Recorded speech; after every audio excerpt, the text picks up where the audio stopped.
that meta, you should be a little curious. Okay, so you ask questions. Okay, so if it doesn't have the answer, it will say sorry to. Okay, so you should keep a aim that you should make it feel sorry for itself. Okay, so आपको ऐसा question पूछना चाहिए. Okay, so it's not just about the national history, national even regional stories are also covered very well in that, sir. So you can ask any possible question. It keeps improving its responses too. Okay, it keeps improving its responses. So and we are using this to assist us. Okay, so that is one thing you should keep in mind. Okay, it's not a replacement for your preparation. Okay, exam में भी आदत पड़ के exam में भी पूछने के लिए यूपीएससी ने क्वेश्चन पूछा, फिर आपने फोन ढूंढना शुरू किया. वैसा नहीं होना चाहिए. Okay, so use it to aid your preparation, not to replace your preparation. Okay, so it will be a good handy tool for you. Okay, so any other question from your side, sir? Any other doubt, question, query? So did you understand the core demand of UPSC? But at the same time, so despite of numerous things that I have talked about with respect to the examination, okay, how it is a little bit of a difficult thing to handle and tackle. The thing is, one good thing about UPSC is the people who are clearing the UPSC examination, if you look at them, they are from a diverse background group, sir. Okay, so I'm sure that you might be knowing about some candidates who come from very humble backgrounds. Very humble backgrounds means very, very remote districts, remote villages, who have studied till 10th standard in government schools, government educational institutions. Okay, then after that, even though they did not perform very well in their academic career, okay, so it's not necessary that you should be a gold medalist in your college in order to clear UPSC examination. Okay, many gold medalists along with their medal, they have gone back from UPSC preparation. तो वो भी नहीं चाहिए. Okay, समझ में आ रहा है आपको? See, even if you are very average in your academics, you come from a very remote region, so then along with that, many students also struggle with English language. Okay, so this is one thing that usually people fear, okay, while preparing for the examination. But the thing is, I think the people from Odisha, you have a workable understanding of Hindi. Yes, because of which reason the question paper is given in dual language, sir. Okay, if you don't understand the English question, immediately you have the Hindi question below it. So question understanding में आपको English चाहिए, उसमें आपको कोई दिक्कत नहीं होगा, sir. Okay, क्योंकि हिंदी में भी क्वेश्चन आता है, तो अगर इंग्लिश का समझ में नहीं आया तो हिंदी का पढ़ के आपको ठीक से you can actually grasp the question. It's not a problem. फिर लिखने में, okay, लिखने में क्या है? So you have two options. Either you can write in Odia or you can write in English. That is your option again. So when it comes to if you are really facing a very tough challenge with respect to English, then you can always opt for Odia. There is nothing wrong in it. Even you get good marks also because the competition would be less. The evaluators would be from the same region. There will be some favorable treatment towards the candidates who write in their local language. Let me be very clear about it. So if you are struggling a lot with English language and if your Odia is good, you can opt for writing the examination in Odia too. But the only difficulty that comes in writing the examination in Odia language is that you have to translate, okay, the material into Odia. Okay, while preparing, you have to translate the material into Odia. For that also, we have online tools these days like Google Translate. You put any English statement there and you say translate to Odia language. So almost, even though it is not perfect, okay, grammatically, so but it gives a decent enough translation of the entire content, sir. तो आपको ये भी option है. तो ऐसा नहीं है कि इंग्लिश आना ही जरूरी है. और इंटरव्यू में भी आप ओडिया लैंग्वेज में कर सकते हैं. They will have one translator. Okay, so it's not essential that you should have a good command of the English language. Even with the local language support also, many people have cleared the examination, sir. Are you understanding this? Then along with that, okay, so your background doesn't matter. UPSC is one field which in fact, okay, levels the playing field for all the candidates who are preparing for the examination, sir. So it means that if you are good in preparation, if you have a good administrative mindset, despite of your poor academic background or okay, very humble background and very remote places you are coming from, even then UPSC does not discriminate. There are multiple number of examples every year. You might have been following the toppers. Okay, they tell how, okay, some rickshaw puller's son or daughter has cleared the examination. So that way UPSC is a great leveler, sir. Okay, it levels the playing field, and anyone with the right intention, right kind of hard work and right kind of guidance, they can clear the examination if they are, okay, very committed to the examination, sir. Is it making sense? So that is one thing that you need to remember. ये आप ठीक से समझ लीजिए. और उसके साथ साथ में तो लैंग्वेज, आपका जो भी लैंग्वेज सेलेक्टेड लैंग्वेज है, ओडिया सेलेक्ट किया तो ओडिया, इंग्लिश सेलेक्ट किया तो इंग्लिश, दोनों में आपको इंप्रूव करने का प्रोसेस अभी से शुरू करना चाहिए सर. ओके, क्योंकि लिखने में अच्छा आना चाहिए आपका आंसर, तो आपको रेगुलरली उसके ऊपर काम करते ही रहना चाहिए, जो भी लैंग्वेज में. ओके, यही लैंग्वेज करना चाहिए बोल के कोई रूल रेगुलेशन नहीं है. जो भी लैंग्वेज आप चूज करेंगे उसके ऊपर लिखने में कैसा आ रहा है आपका language. Okay, is it coming well? Because some people will be brilliant in speaking, but when they put the pen on paper, it cries. Okay, तो वैसा कुछ होता है. तो इसलिए आप लोगों को याद रखना चाहिए कि तो आप, okay, जो बात करते हैं, जो लिखते हैं, उसके ठीक कमांड रहना चाहिए, और you have to be able to communicate very properly with the examiner, sir. Okay, this is one thing that you need to keep in mind. Yes. So any other question? Any other question? Okay, did I scare you by any chance? Huh? I did not scare you people, right? So I was myself concerned. अरे बाप रे, okay, पहला ही दिन तो इतना डरा के मैं क्या करूं. Okay, क्लासेस पे इंटरेस्ट रहेगा कि नहीं, तो कुछ लोग already, but I did not say anything negative. I just wanted to, okay, communicate the facts to you, sir. That is the thing. Okay, so whether we like it or not, these are the facts. But at the same time, there is possibility. Always there is possibility. That possibility makes this examination even more attractive, sir. Okay, difficulties are there, but at the same time there is a path. Okay, so that is why it is a challenging examination. Is it clear? So that is the case. Now we will come to my actual subject that we are going to discuss here, sir. So, and in a week's time we will also start some Odisha history classes too. Okay, I'll take them up. So in the evening sessions for some candidates we will take up this Odisha history part का classes लेंगे हम लोग. उसके साथ साथ में, so when you will look at the Indian history, see, history is one subject which is very important for most of the government exam preparations. Okay, जो भी आप exam ले लीजिए उसमें history का, okay, there is one very significant part of history.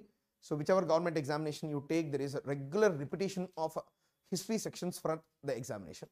Today what we are going to do is we will understand what history exactly is, and second thing is how many sections from history are there in the UPSC examination. Okay, then after that what kind of questions are being asked. Okay, so what kind of questions are being asked, how many sections are there, what kind of questions are being asked. Then uske saath saath mein, okay, how to approach these questions and how to tackle history is something which we are going to talk about.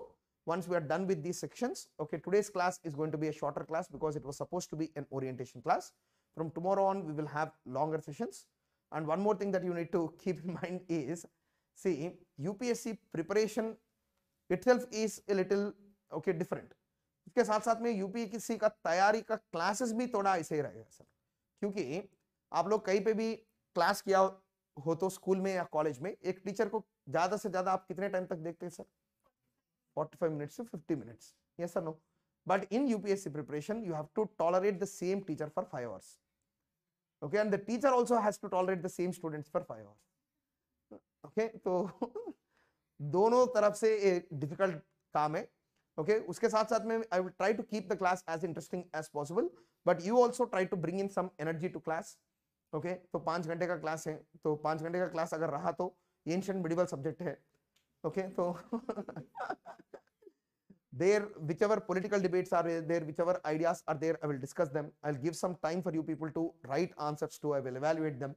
Okay, कुछ question जैसे discuss करेंगे. Okay, चाहिए तो अगर आपको, if you are feeling like too stressed out, you can ask me for a 5-minute break also. It's not a problem. I'll sit here. We can have some chit chat also. Then after that continue the class. ऐसे कुछ ना कुछ करते ही रहेंगे sir हम लोग. Is it clear? Okay, so that is the case. Now, first and foremost, okay, so what is the meaning of history, sir?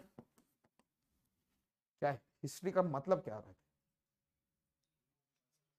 Okay, so story of the past. Okay, one history itself has a story. So he's saying that it is the story of past. Okay, so this is one thing that he has said. Okay, so any other answer? Any other answer for history? Story of the past is one. Okay, so one such time I asked the same question in class, sir. So one student, he has answered it very brilliantly, saying that, sir, history is nothing but his story. Okay, so he said that history is his story. Then if it is only his story, then what about her? Okay, so one student has answered this way, sir, history is his story. Then the problem is her is not included in his. So today, these days, gender is becoming very important. So we cannot accept this definition. Then at the same time, his definition, he said story of the past, right? So story of the past, do we remember every story of the past, sir? Okay, every story, every event, every person's life story. Do we remember?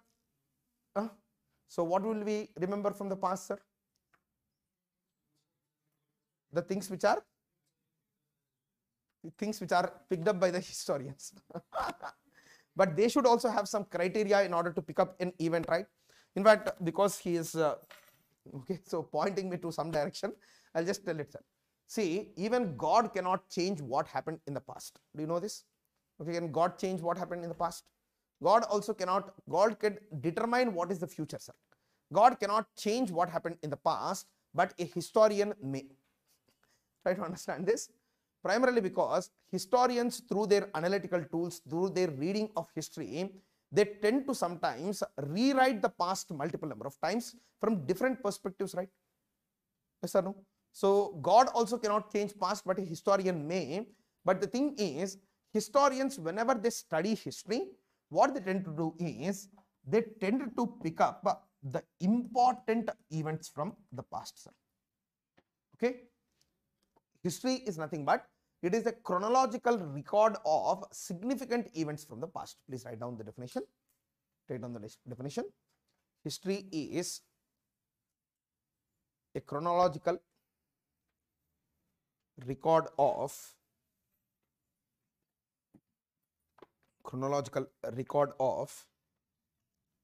significant events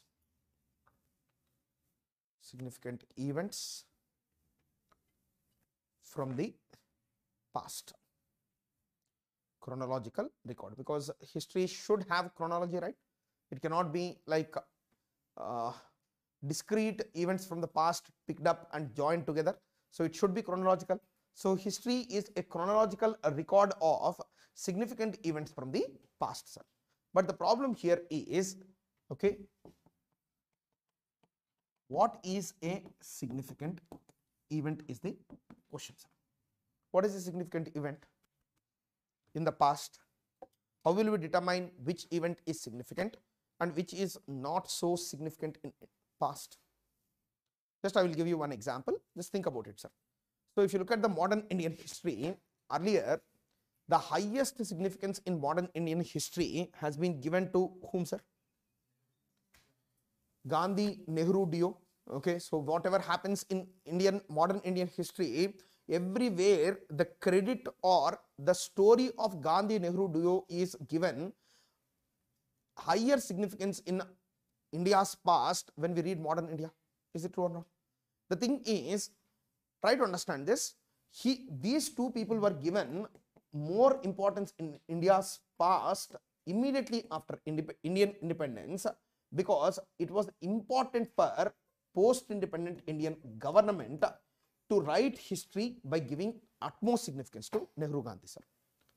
Try to understand this, because they had some political, okay, then along with that they had some other ambitions which made them to give more importance to Nehru Gandhi duo in Indian national movement by sidelining all other important contributions from different regions of India. Is it true or not, sir? So let's suppose, okay, what was happening over the past 10 years? Over the past 10 years, now we have, okay, change in the significance of the past events. Rather than giving exclusive importance to these two personalities, nowadays historians are talking more about people like Patel, They are talking more like about people like Subhash Chandra Bose. And these days, rather than just the national history, even regional history is also gaining significance, because every region is trying to project its past, celebrate its past achievements.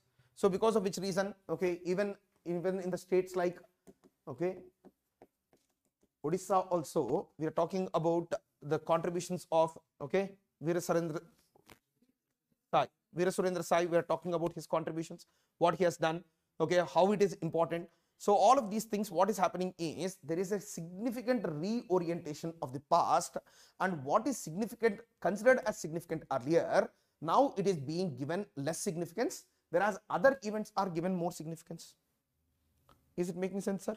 Are you understanding what I'm trying to say? Write down one statement. Write down one statement. Chronological record of significant events from the past, but the significance of events,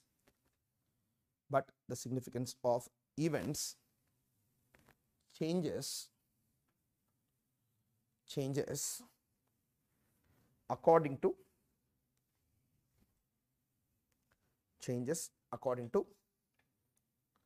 the demands of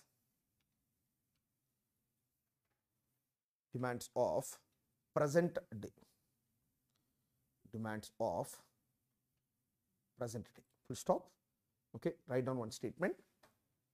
For example,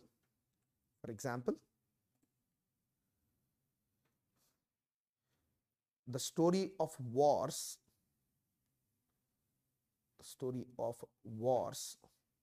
and heroes dominated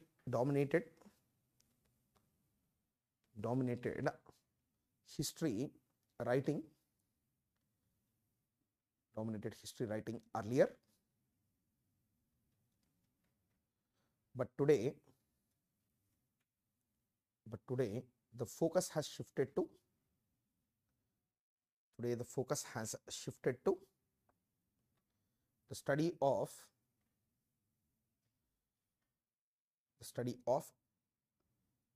socio-politico-economic aspects of past, socio-politico-economic aspects of the past, and to study the life of common people from the past,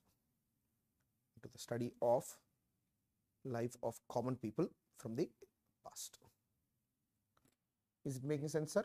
So earlier there was only focus on wars and heroes, but now what is happening? The changing significance is towards socio-politico-economic aspects along with the life of common people. See, the thing is, try to understand this, sir. I'll just give you one example from the Odisha point of view itself. So you might be knowing about, okay, how Odisha came to be known in history for the first time, sir.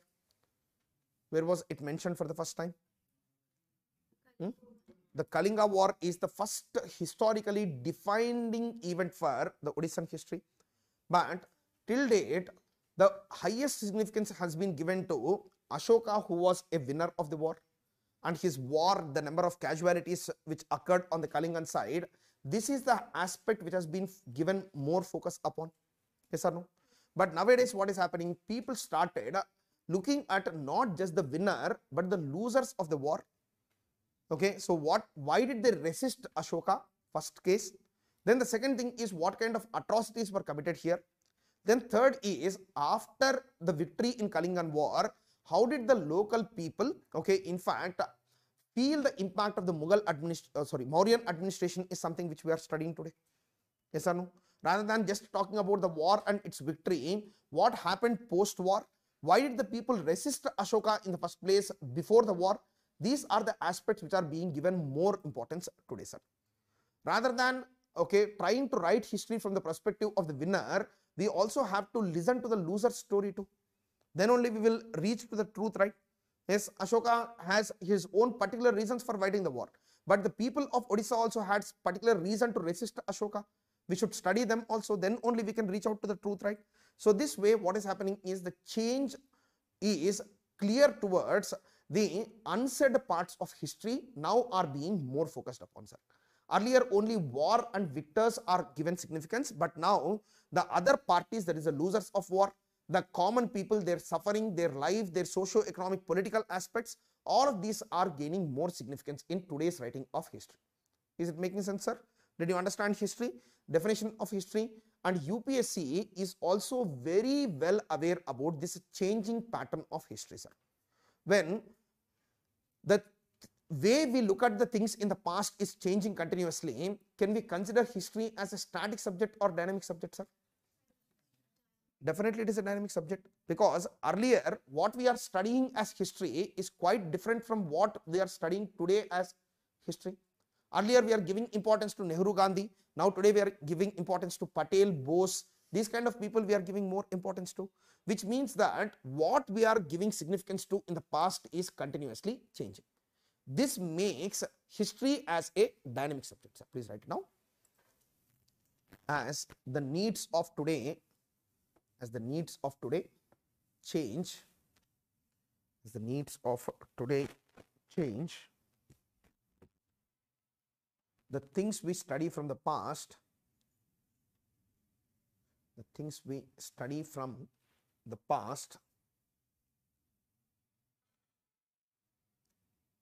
are continuously changing. Things we study from the past are continuously changing, making history a dynamic subject. Making history a dynamic subject.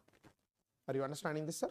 Yes. So just I'll give you one example for how UPSC is also aware about this dynamism of history, sir. Okay, earlier before 2013 the UPSC questions were very standard, sir. They used to ask, discuss the contribution of Gandhiji to the success or to the rise of Indian national movement is one question, sir. Very simple. Okay, what did Gandhi do for the rise of Indian national movement is the question which has been asked multiple number of times in UPSC, sir. 13 तक इतने बार पूछा गया कि so almost every 5 years once this question is there, sir. Discuss the contribution of Gandhi to Indian national movement, and it is a 60 marker question at that point of time. Okay, तब 60 mark का question होता था, 60 mark question it was used to be asked as, sir. But in 2014 UPSC asked a question, sir.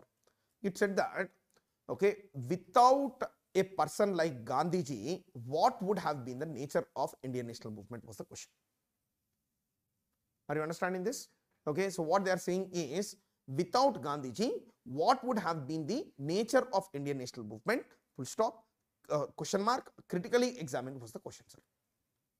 Are you understanding this? It means that earlier they were saying that Gandhi's contribution to Indian national movement they were asking, but now they are asking us to forget about Gandhiji.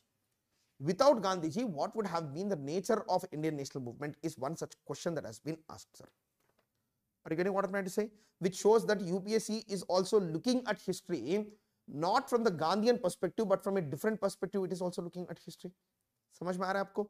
Then उसके साथ साथ में और एक बार एक question पूछा गया था. Just see this, sir. The second question that has been asked is discuss. Okay, this was how the question went, sir. Discuss the differences between Gandhiji and Subhash Chandra Bose in their approach towards Indian independence was question, sir. Earlier they never used to ask these kind of comparative questions, but they asked this question deliberately in order to evaluate whether the students understood Subhash Chandra Bose's vision of independence, how it is different from the Gandhian vision of independence, sir. Are you getting what I'm trying to say? And last year in mains they asked a question saying that discuss the differences in approach of Rabindranath Tagore and Gandhiji towards Indian national movement was one more question, sir. It means that rather than looking at the Indian national movement exclusively from the perspective of Nehru-Gandhi family, what they are doing is they are asking us first to forget Gandhiji. Then after that they asked us to compare Gandhiji with Subhash Chandra Bose. Then after that they asked us to compare Gandhiji with Rabindranath Tagore. So which means that UPSC is aware about the changing trends in history, sir. आपको समझ में आ रहा है आपको? Yes. Now the question, just understand this 2014 question that without Gandhiji what would have been the nature of Indian national movement. Just understand this question, sir. They are asking us to forget the father of nation. Sir, no? Indirectly or directly, Gandhiji is the father of nation. So he is asking us to forget about the father of nation and reimagine Indian national movement, sir. अगर गांधी ना रहा तो Indian national movement कैसे रहता था? Okay, some radical students and activists say that India would have become independent very early. Okay, so this is one very famous rumor which is doing the rounds, right? Okay, internet सब जगह पे. So अगर गांधी ना रहा तो India बहुत जल्दी ही independent हो जाता था. Okay, Gandhi has delayed the independence process. This is one opinion. Okay, but don't write. Okay, you can write, but you can mention it. That's it. You cannot overemphasize on the said thing, sir. Are you getting what I'm trying to say? Then along with that, without Gandhiji, would it have been possible for us to stay united as a country, sir? It would have been very, very difficult, primarily because without Gandhiji, the Indian national movement would have been a violent movement. And wherever violent movement occurs, what happens is people of diverse backgrounds, they cannot stay united in a violent movement, sir. This is one thing very clear from across the world, sir. People of the same cultural background themselves cannot stay united in a violent movement. Considering the diversity of India, can all Indians stay united in a violent movement, sir? But the case of non-violence is a little different, because non-violent movements tend to take all the people along with themselves, sir. Just I am giving one example. Are you understanding this? So this way, okay, even though there are some limitations to the Gandhian leadership, there is also a lot of significance to it. So you have to write both the aspects and then give a conclusion to the answer. समझ में आ रहा है आपको? So similarly, Subhash Chandra Bose and Gandhiji, they had a lot many differences between them, sir. So you have to first write about the differences between these two personalities, but finally while giving conclusion, you have to write that both the personalities shared a significant respect for each other, sir. Who called Gandhiji as the father of nation? Subhash Chandra Bose is the one who gave him the title of father of nation. What did Gandhi call Subhash Chandra Bose, sir? He called him as the prince among patriots. He called him the prince among patriots, and he also respected Subhash Chandra Bose deeply. Similar was the case with Tagore and Gandhiji.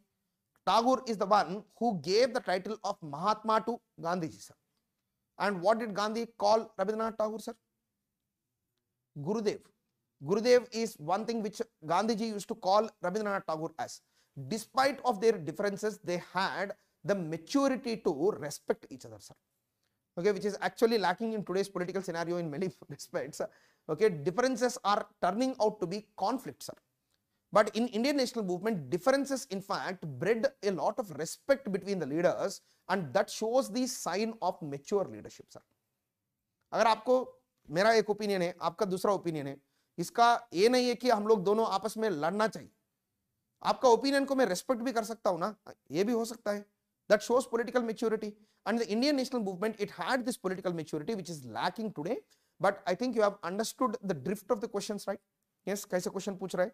Then उसके साथ साथ में, see, usually in history, always you might be knowing about the medieval era. Medieval era is known for the Islamic invasions from the northwest into mainland India, right? So every time people used to talk about the wars between Ghazni, Ghori and the local Rajput rulers. Okay, kaise hua tha, resistance, temple destruction. All of these things are the usual discussions in history, sir. And UPSC, because these are very divisive matters, it never used to ask a question on this subject, sir. But last year what they have done is they have asked a question. The Turkish invasion into India led to a technological revolution in India. बोल के एक question पूछा, sir. They said what? The Turkish invasion or the Turkish entry into India led to a technological revolution is the question that they have asked, sir. It means that rather than talking about the destructive aspects, it is focusing on the constructive impact of the Turks. In fact, the Turks brought in many new technologies into India, which substantially helped in our trade and commerce, which helped us in our production process, which helped us in our agriculture. In all these respects, there was a significant breakthrough because of the entry of Turks into India, and this was asked as a 15-marker question in UPSC mains, sir. समझ में आ रहा है आप लोगों को? पहले जिस पे फोकस था, war, temple destruction, these were focus. Now what is focus? Technology is focus, and its impact on the common people's life is the area of focus now, sir. Are you understanding this? Ranging from the common pen paper that we use, okay, to the textiles that we wear, all of them had a significant Turkish impact on them, sir. About this I have been discussing, okay, beforehand too, but last before year it has been asked as a mains question for 15 marks, sir. समझ में आ रहा है आपको? Then उसके साथ साथ में these are just some examples. There is one more example of a question which has been asked from post-independent India, sir. I'll just give you one example. So they said that, okay, in India, the social development was never able to keep pace with economic development. Critically examine is the question, sir. Just listen to the questions. I'll dictate all the questions, don't worry. Okay, they said that what? In India, the social development could never keep pace with economic development. Full stop. Critically examine is the question, sir. वो लोग क्या बोल रहे हैं? India का economic development ठीक से चल रहा है, लेकिन social development is enable to keep pace with it. And how does it look, sir? Okay, to the at the face of it, is it looking like a history question? It's not looking like a history question. It is looking like a economics question. Core economics question this is, yes. But it has been asked in paper 1 in GS mains, sir. Paper 1, does it have the economic syllabus? It has which syllabus, sir? Society, okay, history and geography. And definitely it cannot be a geography question. Okay. It cannot be a geography question. So it is a mixture of society and history that the question has been asked. Now the question's essence is, it is not just talking about today's India, sir. It is asking us to narrate the story of Indian economic development from the time of independence, and at the same time evaluate why we are unable to achieve the social development in consonance with economic development, sir. समझ में आ रहा है आपको? सो economic development के लिए हम लोग independence होते ही हम लोग क्या ट्राई किए, sir? What kind of economic system did we go for? Planned model of economic development. उस प्लानिंग का लिमिटेशन के हिसाब से भी हम लोग बोल सकते हैं कि सोशल डेवलपमेंट नहीं हुआ, लेकिन इकोनॉमिक डेवलपमेंट तो हुआ. समझ में आया आपको? देन उसके बाद में 91 में हम लोग रिफॉर्म्स को गए. सो एलपीजी रिफॉर्म्स के वास्ते हमको इकोनॉमिक डेवलपमेंट मिला कि नहीं, sir? Definitely we got economic development because of the 91 reforms, but did we get social development parallel to it? There are some limitations to the social development. So then after that, okay, what has been done by the recent governments in order to bring about economic development along with social development? All those aspects you have to evaluate and then finally give a conclusion to the answers. समझ में आ रहा है? एक question भी 15 mark के लिए पूछा गया था, सर, जीएस पेपर 1 मेंस में. Are you understanding this? Yes. Okay. So then there are many applied questions of this format, sir. Okay. These days what UPSC is doing is, when they ask a question on history, they are trying to ensure that the question is beyond the book, sir. आपको book में सिर्फ book पढ़ के आपको answer नहीं मिलेगा, आपको थोड़ा बियॉन्ड द बुक्स भी जाना पड़ेगा, सर. समझ में आया आपको? So I'll dictate some questions. Take down. Take down some questions. Model questions लिख लीजिए. Model questions.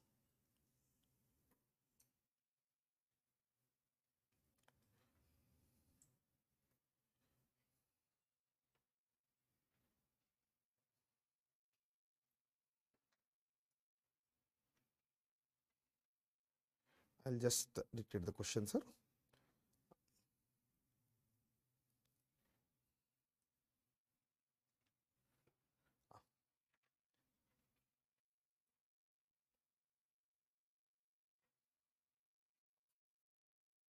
How different, take down the question, how different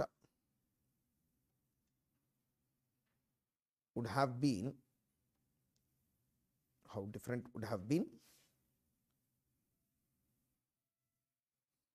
the achievement of Indian independence, how different would have been the achievement of Indian independence without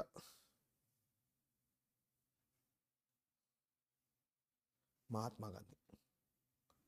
Without Mahatma Gandhi, question mark. Okay, so then take down one more question.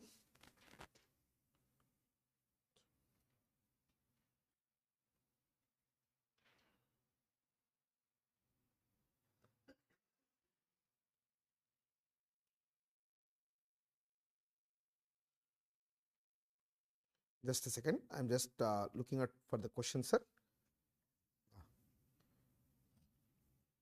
what were the, write it down, what were the major technological changes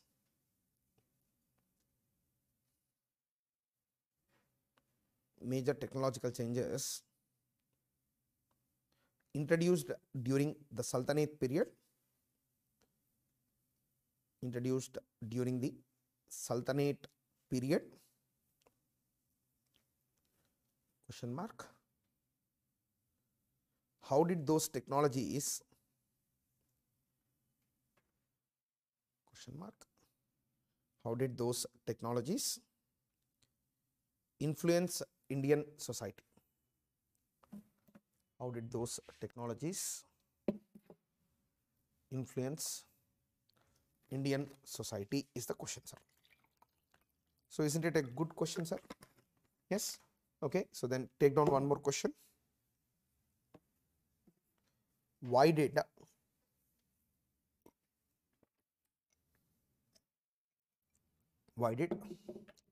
social development in India, why did social development in India not keep pace with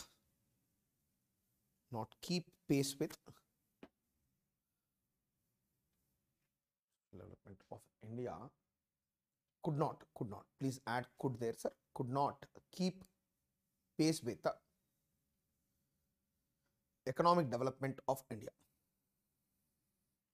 could not keep pace with economic development of India. I think you have understood the questions, right? Yes. So these are some 3 questions, so which have been asked in an applied format, sir. Is it making sense? So this way the questions are being asked. Now the next thing that we need to discuss about is, okay, so what was the next topic that I told that I will talk about?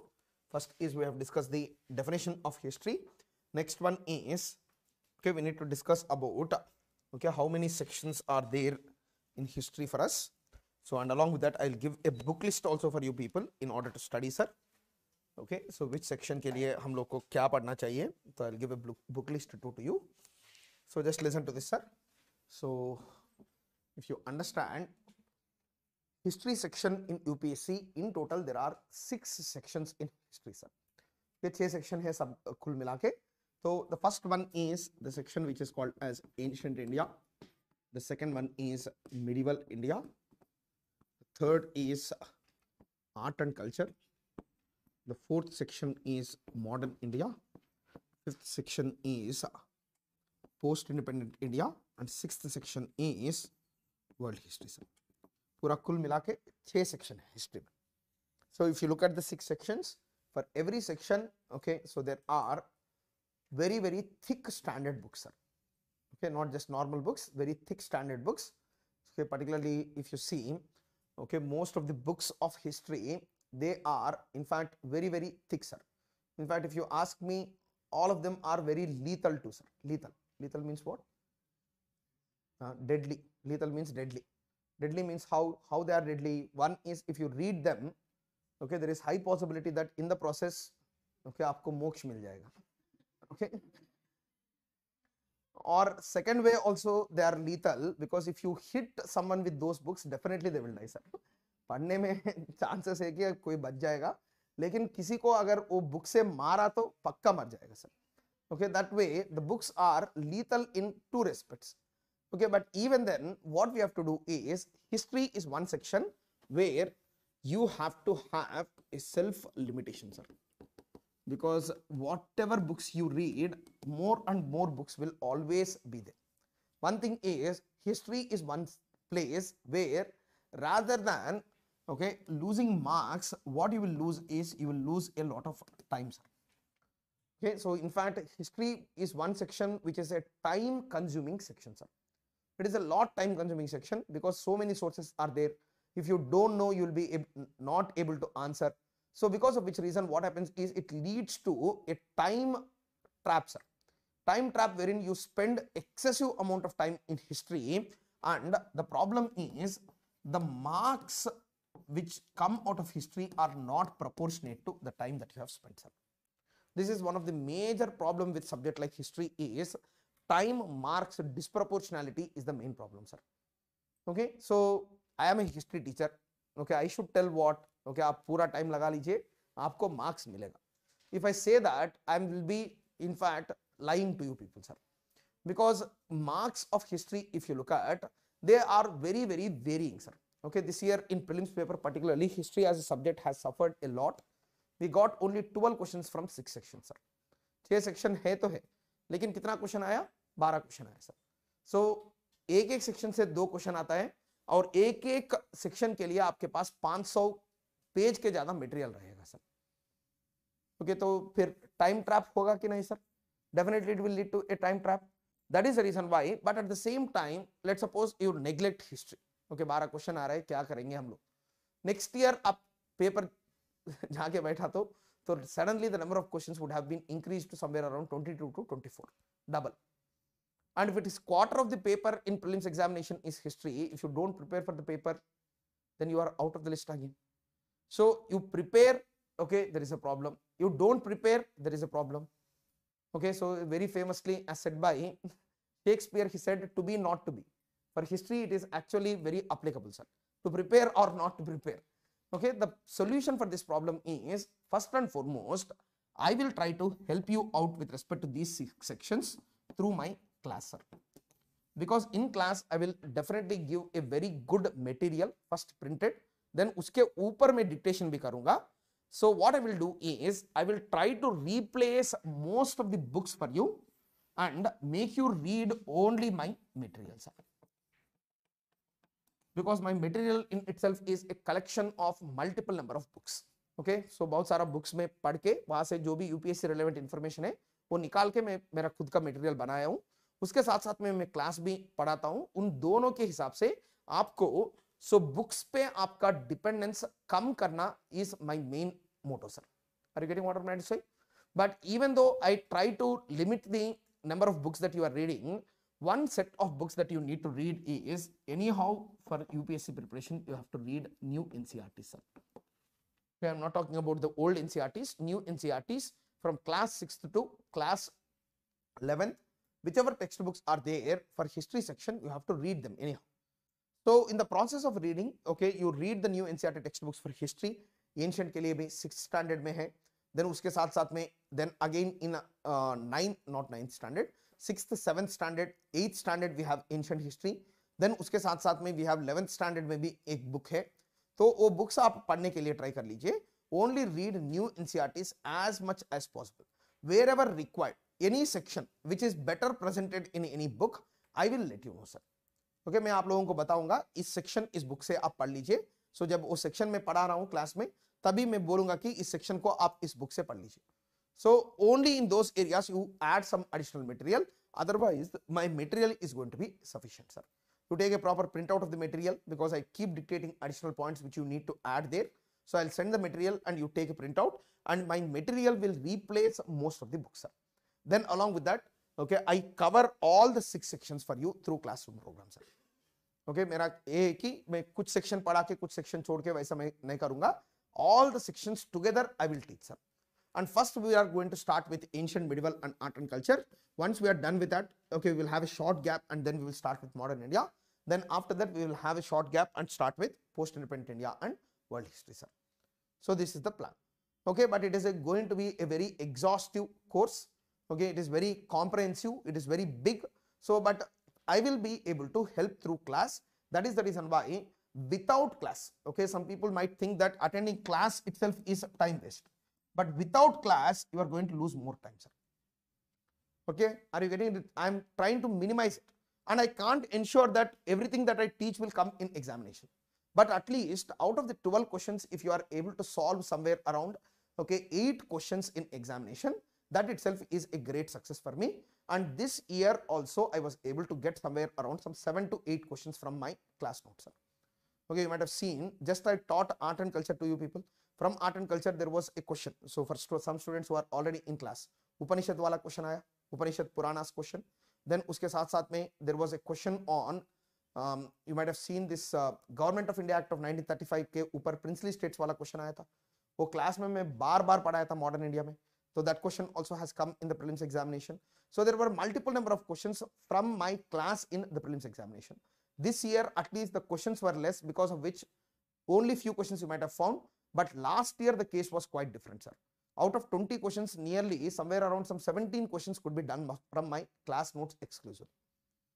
Okay, you can ask some of your seniors who are present in this batch itself, they would vouch for it. So last before year there were n number of questions which have come from the class instruction itself.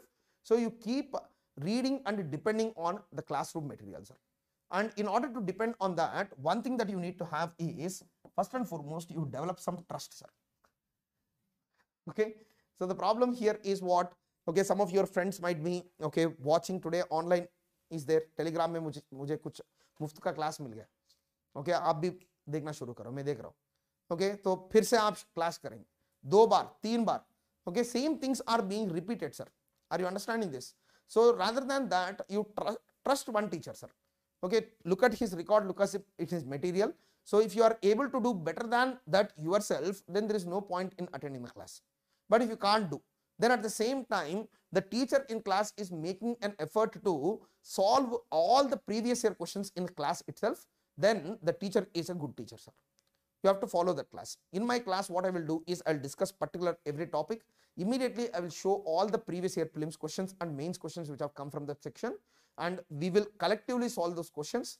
Then उसके साथ साथ में और मैं test भी conduct करूंगा, sir.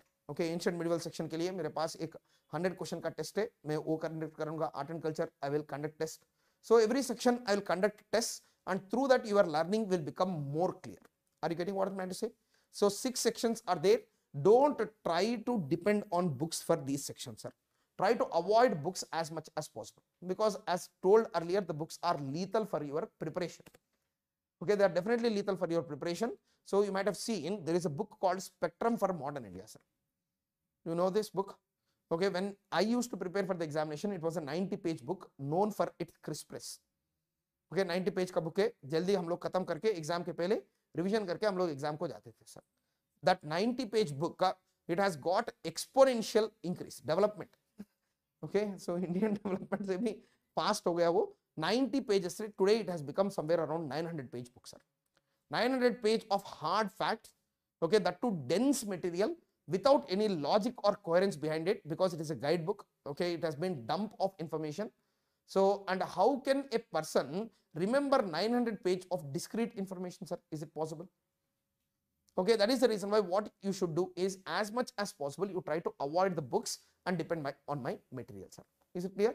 Okay, so then apart from this, the third thing that I wanted to say is, just see this. Okay, so the third thing that I wanted to speak about in today's class is, okay, now you have talked about the sections which are present. Now the next one is, okay, so we will discuss what kind of questions are being asked in the examination, sir. What kind of questions are being asked in the examination? Here I will classify the questions into the prelims and mains questions, sir. Just see this. So I'll classify them into prelims and mains questions. 2 parts are there. So if you look at the prelims questions of UPSC, particularly in history, the kind of questions which they ask are usually multi-statement questions, sir. They will not give one statement, they will give multiple number of statements in the same given question. So you might have seen any paper of UPSC, her prelims question आप देख लिया तो उसमें एक statement नहीं रहेगा, 2 statement, कभी-कभी 3 statement, कभी-कभी 4 statement. So in fact, in one question, there are hidden questions which will make one question almost equivalent to 2 to 3 questions, sir. So multi-statement questions, usually in history, all of the questions are multi-statement questions. If they are not multi-statement questions, then they will be based on, okay, very okay, minute facts के ऊपर question पूछे थे. Minute facts which are very remote and difficult to remember. They can ask the questions on minute facts, or otherwise they will go and ask the questions which are based on multi-statement, sir. I'll just give you one statement this year prelims paper में से एक statement मैं आपको बता दूंगा. This year they asked a question, which of the following religious personalities in India had the title of Tathagat or Tathgata? Okay, so Tathagat or Tadgata was one question that has been asked in this year prelims paper.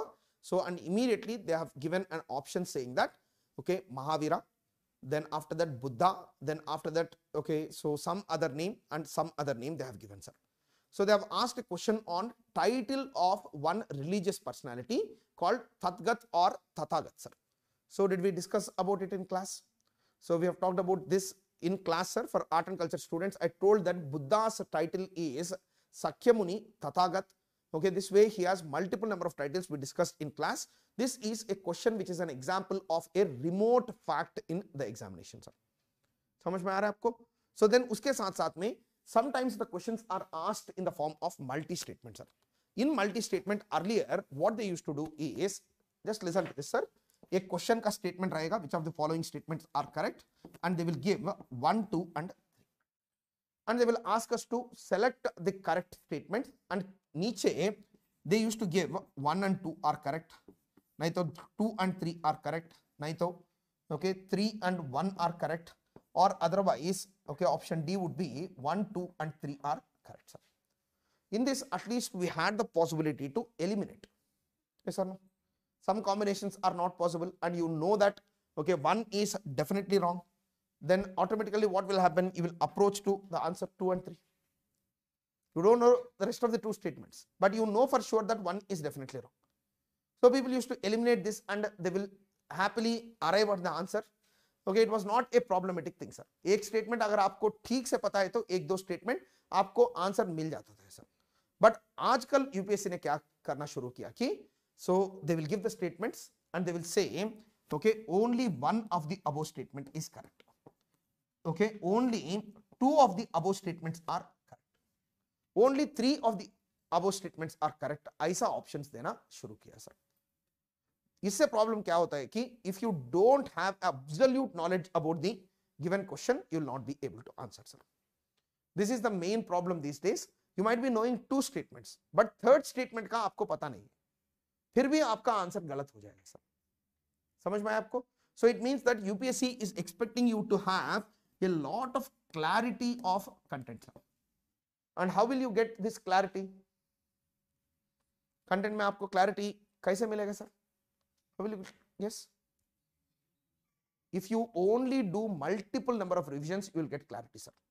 See, without revision, how much ever you prepare, without proper revision you will not get clarity, and without clarity you cannot answer these kind of multi-statement questions, sir. This year also they have asked multiple questions in the same fashion, multi-statement questions where it requires absolute clarity and hold over the content, then only you will be able to write the answer, sir, or pick the answer. This is the main problem. That is the reason why in UPSC, rather than reading more number of books, you select less number of books, but try to revise them as much as possible, okay, so that you will be able to get a absolute clarity over the subject, sir. Okay, आपका revision plan अगर ठीक है तो आपको clarity होगा, sir. नहीं तो क्या होता है, okay, मुझे एग्जाम के बाद कोई ना कोई फोन करता है, फोन करके बोलता है कि सर मुझे 3 स्टेटमेंट वाला क्वेश्चन में 2 स्टेटमेंट पक्का पता था, सर. ओके, लेकिन थर्ड स्टेटमेंट याद नहीं आ रहा था. ओके, 50-50% चांस था, मैंने पिक किया, मेरा गलत हो गया. ओके, नहीं तो फोन करके ऐसा बोलता है कि sir my problem is I have knowledge, sir, but in exam I am getting confused. Okay, मुझे पता है कि इस क्वेश्चन में स्टेटमेंट सब पता है मुझे, लेकिन वो गलत है कि सही याद नहीं आ रहा है, सर. तो फिर प्रिपरेशन का क्या फायदा है? आपने भी कभी बुद्धा के बारे में पढ़ा, वहां पे भी बुद्धा का नाम दिखा आपको और आपको लगा कि हाँ मैं बुद्धिज्म के बारे में पढ़ा है ना, लेकिन मुझे ये क्वेश्चन पता नहीं है. ओके, लेकिन आपको रिवाइज करना था. ओके, आपको राइट कंटेंट पढ़ना था. Okay, all of these things are usually not focused upon by the students and they are critical mistakes in this examination, sir. समझ में आ रहा है आपको? सो जो एग्जाम ऑलरेडी लिखा होता है उसको पूछ लीजिए, सर, कभी. ओके, उन लोगों का एक्सपीरियंस बहुत यूनिक होता है. ओके, पूछ लीजिए, वो लोग बोलेंगे आपको कि क्या गलत हुआ आपका. ओके, कुछ लोग ऐसा भी होता है कि पेपर 1 में ही कम मार्क आया लेकिन बोलेगा सबको सीसैट में मेरा गया. Okay, this is usually the case. In order to hide the inadequacy many people resort to this strategy. Okay, I am just joking, but this is very true. But the thing is what people experience in examination is this problem, sir. absence of clarity, and that comes only when you read less material but in repeated number of times you will get the clarity over the subject. Are you getting what I'm trying to say? So that is the reason why UPSC has read, revise and remember, triple R strategy, sir. Okay, read, revise and then you will be able to remember, sir. Is it clear? Just reading to remembering is not going to happen. Read plus revise only will lead to remembering, sir. And when you remember only, you will get clarity and you will be able to answer the kind of questions which are being asked. Is it clear? Then after that, the second section is mains, sir. Mains में history का questions अगर आप देख लिया तो most of the questions are, they are not asking traditional history questions, they are asking applied questions, sir. Okay, so earlier I was telling what is the contribution of Gandhiji to Indian national movement. वो 10th class में भी वही question आता था ना, and UPSC में जाके वही question. There was no change. UPSC should be somewhat bigger than your degree examinations, somewhat bigger than your MA examinations. It is there. So that is the reason why these days what UPSC has done is it stopped asking very simple and straightforward questions. It mainly focuses on applied part of the questions, sir. And what are the applied part of the questions? Applied part of the questions में क्या होता है, आप book में कुछ पढ़ते लेकिन उसके ऊपर डायरेक्टली आपको रिमेंबर करके लिखने वाले चीज पे क्वेश्चन नहीं मिलता है, सर. क्वेश्चन ऐसा होता है कि सो प्रीलिम्स में read, revise and remember, yes और नो, बट मेंस आते टाइम तक आपको क्या करना पड़ता है? So what you have to do is you have to also apply your concept, sir, because prelims is a test of your knowledge. Okay, whereas mains is a test of your wisdom. Wisdom is what? What is the meaning of wisdom? Knowledge in application is wisdom, sir. Okay, knowledge in application is wisdom and mains is a test of your wisdom. I'll just give you one more example of how the questions are being asked in UPSC. I'll just give you one example, sir. In modern India, there is a topic which is called as the socio-religious reform movements of India, sir. Okay, there is a very good topic called socio-religious reform movements of India. Okay, this is a very, very prominent topic. Raja Ram Mohan Rai, Henry Vivian Deroji. Okay, everyone reads this chapter. Okay, Spectrum also has a chapter on socio-religious reform movements. Everyone is happy. Then there is a second section in modern India which is called as Indian national movement, sir. Two sections. Okay, these two sections are separate sections. UPSC one day it asks a question saying that how did the socio-religious reform movement contribute to the rise of Indian national movement is the question which has been asked, sir. Until then in textbook both the chapters are separate. Indian national movement is separate, socio-religious reform movements is separate. Now what they have done, they have picked up these two chapters and asked how did socio-religious reform movements led to the rise of Indian national movement. It means that is it not beyond the books approach where you have to sit, think and write, but the problem is you have to think on 20 different issues in a span of 33 hours, sir. 3 hour का time में आपको 20 different issues को think करना पड़ता है. That is the reason why the application part it should become automated, sir. Whenever any application question comes, it should become automated. Okay, how we should think also itself should be automated. Let's suppose I have asked one question to Meta saying that why are so many epidemics starting only in Kerala? Did it give an answer which is based on only the migration factor, sir? What did it see? It looked at the geography of the region. It looked at the environment of the region. It looked at the the demography of the region, high population. It looked at the healthcare system of the region. It looked at the the people of Kerala going outside of Kerala. It has observed the state of Kerala in multiple dimensions and applied why the epidemics are particularly outbreaking in Kerala, sir. समझ में आ रहा है आपको? Similarly, what you have to do is for application also, first and foremost, you have to open up your mind and start looking at things in a diversified fashion. Then only you will be able to write the answer, sir. समझ में आ रहा है आपको? I think you are understanding what I'm trying to say. See, there are lot many links between socio-religious reform movements and Indian national movement. Okay, so those links you have to establish means first you need to understand two things separately, then link them and try to understand the linkages between them, sir.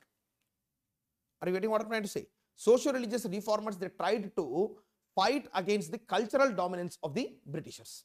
Indian national movement tried to fight against what? Political dominance.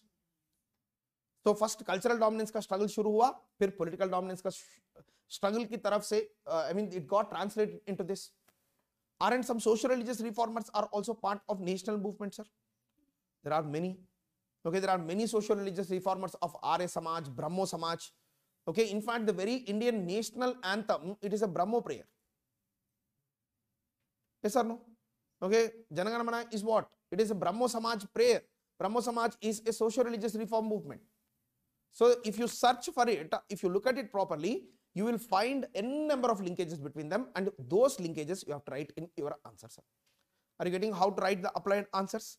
And in most of the applied answers, what happens is either there will be a comparison between two events from the past, or there will be a comparison between past and present. These are the two kinds of questions.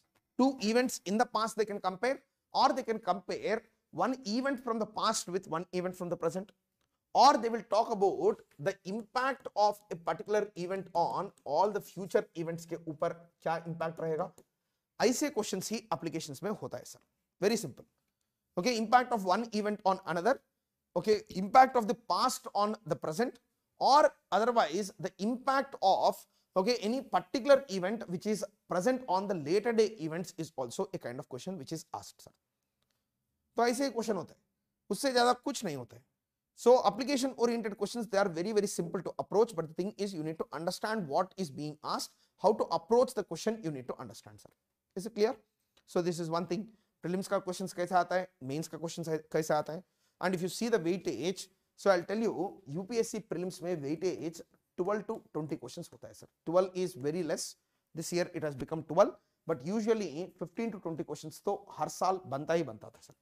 15 to 20 questions बनता है. So prelims में, so which means 15 to 20 is somewhere around how many marks sir? 30 to 40 marks out of 200.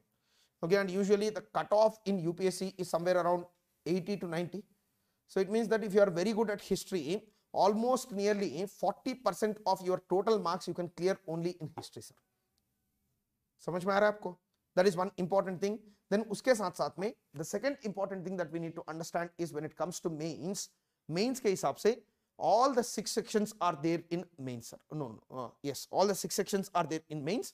Even though it is not mentioned about ancient and medieval, UPSC is asking a lot many questions on ancient and medieval in main section too sir. तो mains के section में अगर हम लोग देखा तो sometimes the maximum number of marks also went to almost 120 in mains sir. Okay, so out of nearly 250 marks, 120 marks in few years 2016 time में तो 120 मार्क्स हिस्ट्री से आया था, बट 120 से लेके सो नीचे अगर हम लोग देखा तो minimum of 80 marks will come in GS paper 1 mains from history section sir. 120 to 80 marks in mains. So then along with that some 30 to 40 marks in prelims examination. This is the weightage of the history section sir. Then along with that whatever we learn in the history section, they will also be very very useful for you to write your essays. And even in ethics paper also there will be a lot of usage of the history information in these two sections, where also you will get some additional marks by application. So this is one more thing that is advantage from history sir. Is it making sense? Yes. So any questions still here sir? Any questions still here? Any questions, queries?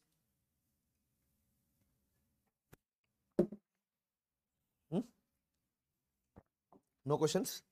So if no questions, then what is the last thing that I told that I will talk about? History as a dynamic subject, I dictated that, but I told first some side headings, right? Approach towards history. I think I have discussed the approach towards history. Okay, approach mein already baat kar liya sir. Okay, so I talked about the approach, right? How we have to approach this subject. Okay, classroom notes का क्या फायदा रहेगा, उसके साथ साथ में हम लोग प्रीलिम्स के लिए क्या तैयारी करना है, मेंस के लिए क्या तैयारी करना है. Okay, all of these things I have discussed about already. Is it clear sir? So shall I start with some concepts? Some half an hour extra time is there. We'll wind up at 12:30 today. Okay, so some concepts I will talk about first. Then after that, from tomorrow's class, we are going to get into the actual class sir. Okay, so when it comes to history, usually in history there are some core concepts that we need to understand sir. First and foremost, history itself is divided into three parts. History itself is divided into three parts. One is called as prehistory, the second one is called as proto-history, and the third is known as historical period, sir. One is prehistory, second one is proto, and the third one is historical period. So these are the three phases into which usually history is classified, sir. And these three phases are basically based on nothing but the capability to write and our capability to read the writing which has been present, sir. Okay, so there are two criteria in order to divide history into pre, proto, and historical period. One is the capability of the historical people to write and our ability to read what has been written, sir. Is it clear? So they should be able to write. They should be capable of writing. Then at the same time, we should be capable of reading what has been written, sir. Is it clear? First and foremost, if the people in the past, if they don't have the capability of writing, उन लोगों को लिखने के लिए, okay, so they did not learn the art of writing. When they don't even have writing, what will we read, sir? We can't read. Yes or no? So the first thing is what? Prehistorical period is the period in history when, okay, human societies are present, but they are unable to, okay, write about themselves, sir. Human societies are present, very clear. There is no doubt about it. But at the same time, these human societies are not able to communicate with us today, primarily because they did not have a developed system of writing for themselves, sir. And most of human history is, in fact, prehistory. Okay, because till the time of roughly 2500 BC, we did not have any writing system in India, sir. 2500 BC तक हमको writing system था ही नहीं. उसके पहले in India, the human societies were present from almost 1 million years ago to, okay, we had prehistorical societies, sir. It means that from 10 lakh years to 2500 BC तक कोई लिखा ही नहीं, sir. They did not write, they only were drawing some paintings, and here and there they have left their tools, bones, food, something like that they have left, but they did not have any writing of their own. And this period in history is called as prehistoric period, and it is from 1 million year ago to almost 2500 BC तक इसी time चला, sir. Is it making sense? So this is called as the prehistorical period. Please write it down. Write down. I'll explain prehistorical period. The people of this period did not develop the art of writing. The people of this period did not develop the art of writing.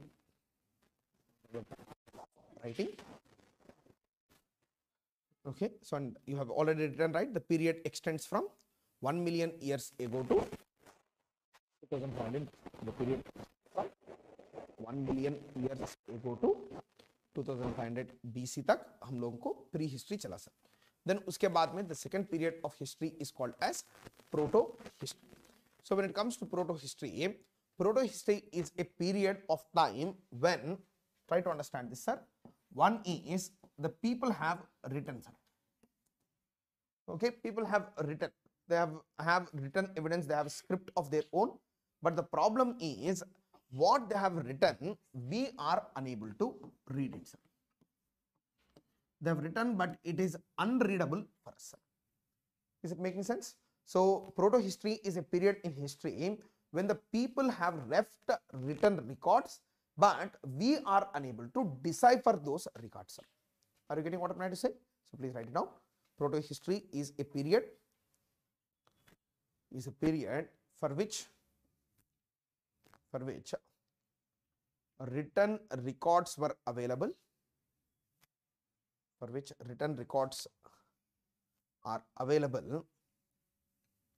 but they are undecipherable. Okay, they are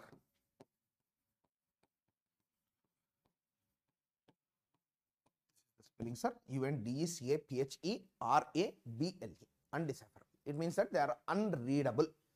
So unreadable evidences were there from this proto-historical period is mainly nothing but the Indus Valley civilization period in India, sir, where the people have left behind a written script. But the problem is even today with the most advanced computer analytics, okay, and the most advanced system of linguistics also, we are unable to decipher what they have written, sir. They have written in such a complicated fashion that we are unable to understand them even today. So that is one thing, sir. Then along with that, proto-history has a second definition to it too, sir. Try to understand this. The second definition of proto-history is, okay, from this period, we do not have any written records. No written records were present from this period. But the thing is, some oral histories have survived from this period, sir. Some oral histories or some oral traditions have survived from this period. Write it down. Okay. Proto-history is also classified as a period, for which there are no written records,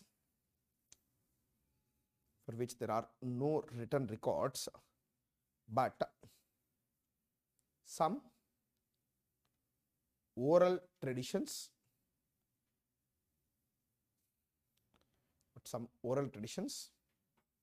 and histories, some oral traditions and histories have survived. Some oral traditions and histories have survived from this period. Then also it is called as proto-historical period, sir. So can you tell any oral history which has survived in India, sir? Oral tradition or oral history? So the Vedic chanting, sir. See, in fact, if you see Vedas, initially when they were formulated, they were never written down, sir. Try to understand this. The Indus Valley civilization people, they developed a script, but they disappeared from the face of India. Then after that, the Vedic people have come into India, and when they came into India, the Vedic people, they have formulated the Vedas, sir. And they have formulated the Vedas between 1500 BC to 600 BC, sir. Okay, 1500 BC to 600 BC के बीच में उन लोग उनका वेदास को formulate किया था, sir. But till 600 BC there was no written script in India, sir. There was no written script in India till 600 BC. Because of which reason these people, what they did is they formulated the Vedas and they made some families responsible to remember the Vedas as they have been written, sir. Are you getting what I'm trying to say? तो उन लोगों ने formulate किया, लेकिन लिखने के लिए उनके पास स्क्रिप्ट नहीं है. So what they did is they assigned some families the responsibility to remember some sections of Veda as they have been formulated without any change. And if any family commits any change in the Veda, they will be punished, sir. Are you getting what I'm trying to say? At the cost of punishment both in this world and in the afterlife, the people were asked to remember Veda without changing even a single syllable of the Veda. That is the reason why from 1500 BC to 600 BC, okay, even though they were not written down, they are considered as authentic sources of history, primarily because everyone was afraid to change any word in the Vedas, sir. किसी ने कभी कुछ change नहीं किया क्योंकि they were considered as sacred texts. That is the reason why they have to be trusted as authentic sources. So from 1500 BC to 600 BC is also a proto-historic period. Please write down there. Time period you write 1500 BC to 600 BC. Okay, the Vedic period. Okay, so this is the Vedic period, sir. Can you tell any language in India, okay, which is a prominent language but it doesn't have any script of its own, sir? Sanskrit is one language which is a language, but does it have a script of its own, sir? How do you write Sanskrit? We use Devanagari script in order to write Sanskrit, primarily because Sanskrit as a language between 1500 to 600 BC, it developed only as a spoken word but not as a written word, sir. So that is the reason why even today Sanskrit, even though it is considered to be a great and sacred language, it has to always depend and borrow from other scripts because it doesn't have any script of its own, sir. समझ में आ रहा है आपको? Okay, Sanskrit is one language which is a language but it doesn't have any script of its own, sir. Do people speak Sanskrit in India today, sir? Is it used as a language for conversation, sir? Okay, only in some families it is used, but outside Sanskrit is not used as a language of communication today, sir. It has become a language of sacredness, but at the same time it doesn't have any script of its own, sir. Are you understanding the difference between language and script, sir? Yes, language is the spoken word, script is the written word. Sometimes you can use the language of one language group, and the script of a different language group can be used, sir. Every day you send on WhatsApp messages. Okay, script is English, language is your own Odia language. That is a classical case of using one language and script of another language. समझ में आ रहा है आपको? I think you have understood the difference between language and script properly. Now the third period is the historical period. From there you write. So it is a period for which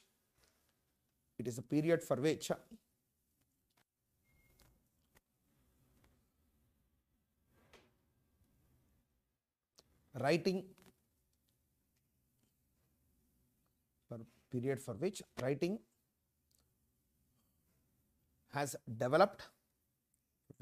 has developed, and we are able to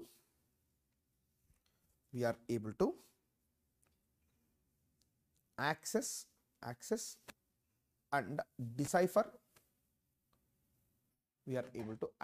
and decipher those writings. We are able to access and decipher those writings. Then it is called as historical period, sir. Is it clear? And when does the historical period in India start? It starts with 600 BC, sir. Okay, write it down, 600 BC. So from then on till date, we are living in the historical period, sir. Okay, so from then to till date we are living in historical period. And try to understand this, sir. Which was the earliest script of India then? Okay, तो लिखा है पहली बार, तो कौन सा script में लिखा वो भी जानना चाहिए ना हमको. So whenever we started writing, the earliest script of India is Brahmi, sir. Write it down. The earliest script of India is Brahmi, Brahmi. Earliest script of India is Brahmi script. Okay, but the thing is, we started writing in Brahmi script. Even the Ashokan inscriptions are also present in Brahmi script, because he was just 300 years after the development of the script, he was giving his inscriptions. So his inscriptions were also initially in Brahmi script, sir. Try to understand this. Even though this is the earliest script of India, the problem is the Brahmi script's reading was lost in India by medieval time, sir. By medieval time, no one is able to read or understand it, sir. And it is in fact the Britishers who deciphered this script for us, sir. It means that we lost the art of reading this script. Okay, but the Britishers came and helped us in order to decipher this script, and this script was deciphered by this person called James Prinsep. Just I am giving some information. It was deciphered by a person called James Prinsep, who deciphered this Brahmi script for the first time. And just like Sanskrit is considered to be mother of many Indian languages, Brahmi is considered to be the mother of numerous Indian scripts, sir.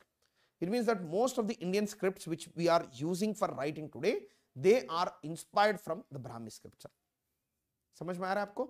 Okay, so that is the case. So you see the Odia language, how is it written, sir? So which inspiration is there? How does the Odia language takes its form, sir? Script. No idea? Okay, actually it takes a lot of inspiration from Brahmi only, sir. So if you take any North Indian language for that matter, so every North Indian language's script is almost similar to the Brahmi script, sir. Are you getting this? So this is the case. Then these are the three periods of history. Then after that you write one more side heading, sources of history बोल के लिख लीजिए, sir. Sources of history. Sources of history. Sources of history. When it comes to the sources of history,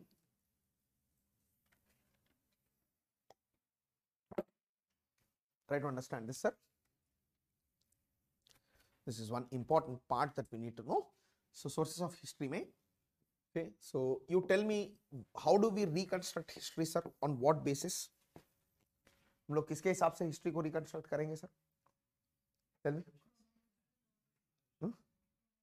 Sources, हम लोग sources क्या use करते हैं? So excavations is one.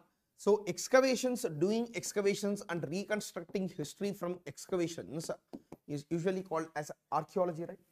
So archaeology is the science of, okay, conducting excavations of settlements from the past in order to reconstruct history, then it is called as archaeology. Archaeology is the science of conducting excavations, okay, over past settlements in order to reconstruct history, then it is called as archaeology. Is it clear? So write down the definition. Archaeology is the science of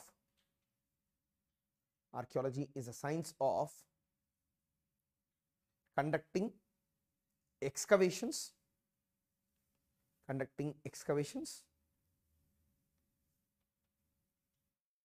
in historical sites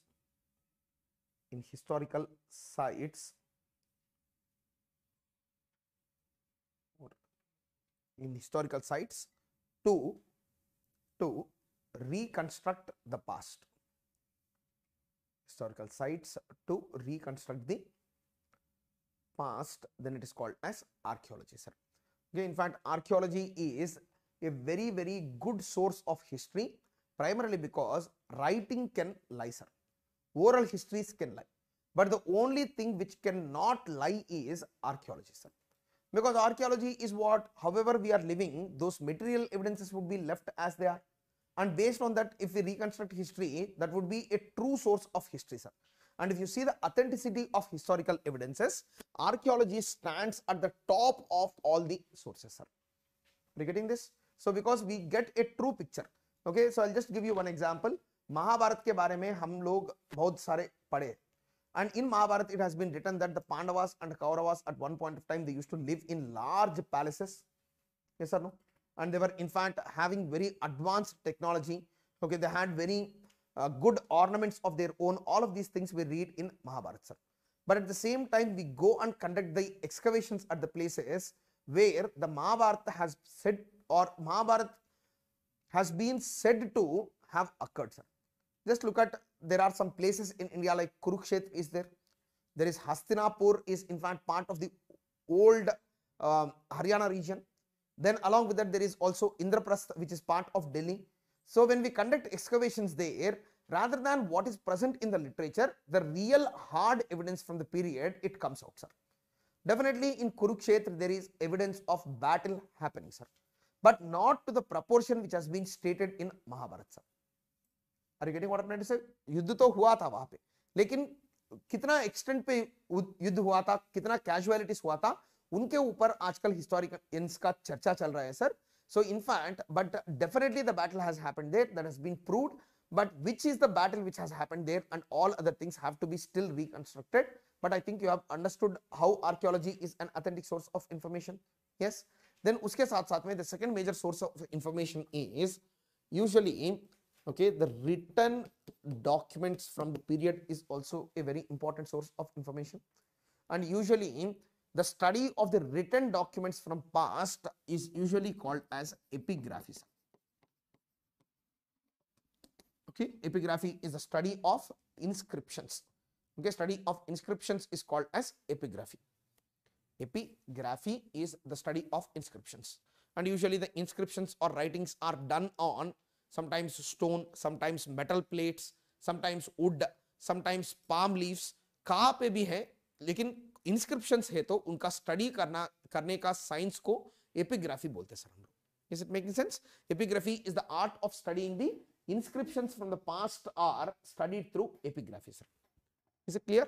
So this is epigraphy. Then the third way in which we study the past is, there is also the study of coins from the past, sir.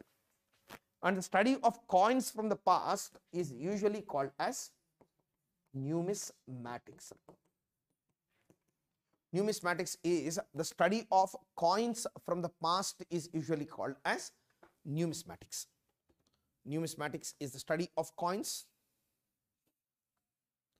Numismatics is the study of coins. Written word is epigraphy.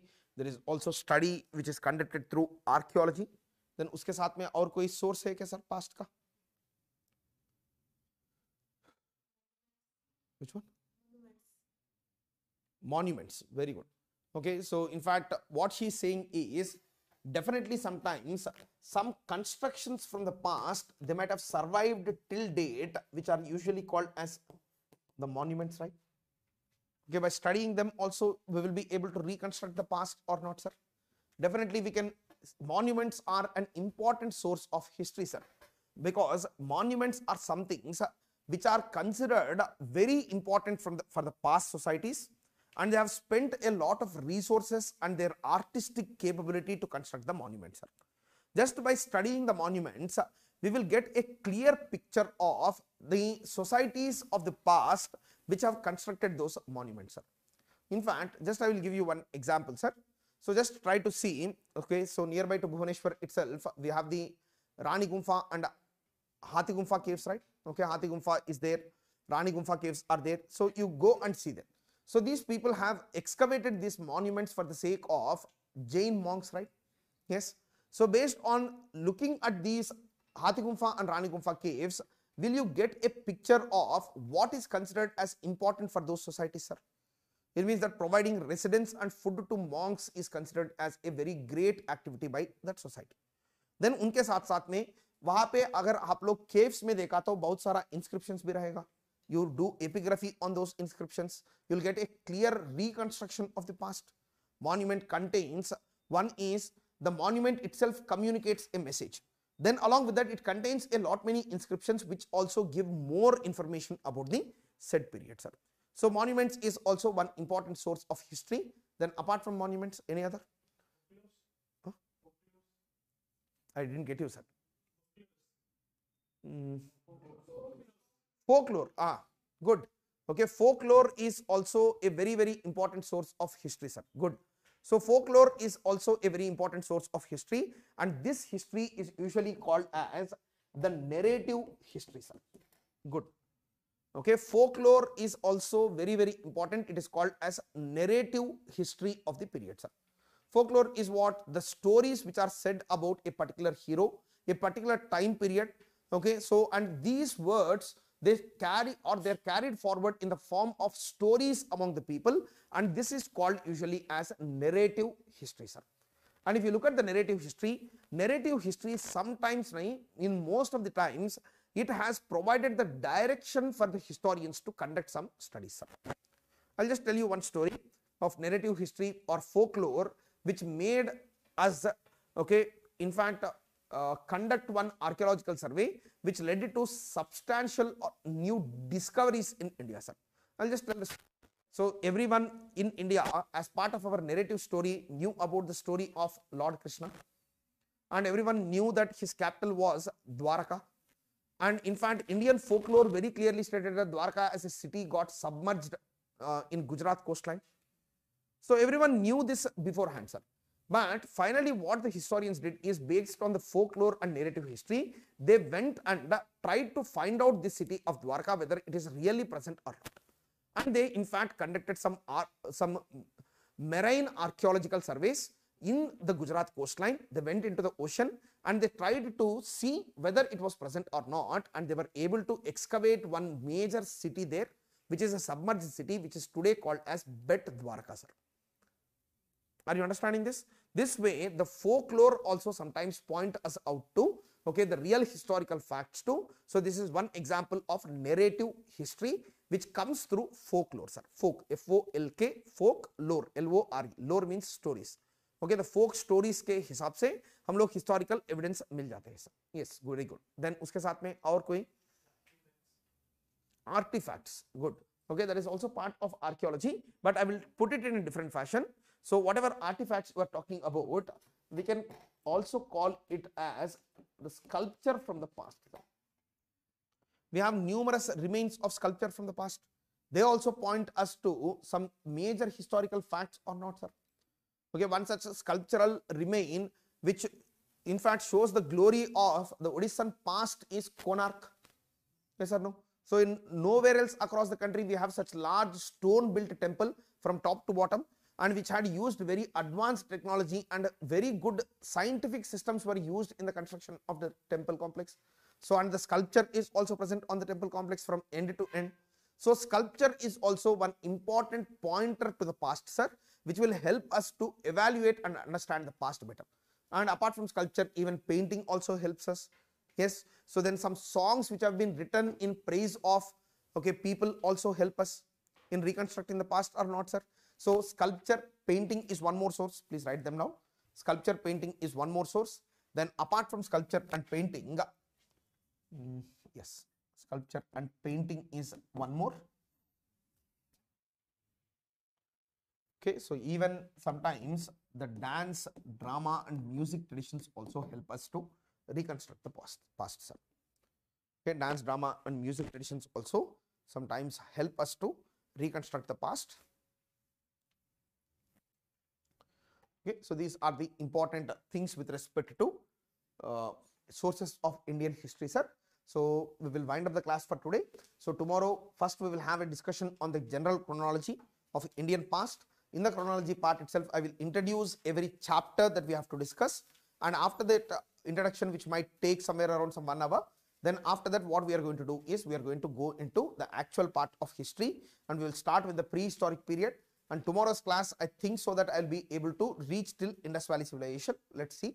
So tomorrow morning we will meet up again, sir. You'll get the class timing as a message from the institute, and you'll get the material immediately after the class, sir. So you go and take a printout of the material. It is a PPT material. Just listen. Take the printout with the 2 PPTs in 1 paper. Okay, because it is a very big material. You should not be unnecessarily wasting pages. 2 PPTs को एक page में वो लोग को adjust करने के लिए बोलो, वो प्रिंटिंग प्रेस वाले करेंगे, तो 2 PPT एक पेज में आने जैसा आप एडजस्ट करके आप उनको प्रिंट आउट ले लीजिए, sir. Is it clear? Yes. So you do this and we'll meet tomorrow again. So morning. So I hope so that you got good direction from the class. So that is my intention in having such a discussion over the orientation session. So, and even though the institute told me that there are some old students also who might not be requiring orientation, but I felt that orientation is something which has to be repeatedly done in the process of preparation, not just once. Okay, बार बार करना पड़ता है उसको, तो इसलिए मैंने सोचा कि ठीक है, सो पहले हाफ के लिए वो करेंगे, फिर बाद में हिस्ट्री का इंट्रोडक्शन दूंगा. So that is the reason why tomorrow's class on will start with proper ancient and medieval India, and along with that, so we will go ahead with art and culture also later. When we study history, we will take a very, very scientific approach of studying the political aspect, social aspect and economic aspect. For every period, we are going to do the same, sir. Is it clear? Okay, so on this note, let's call it a day today, sir. If you have any questions, you can meet me. I'll be sitting below, and then we can have a chat on whatever queries you have. All right.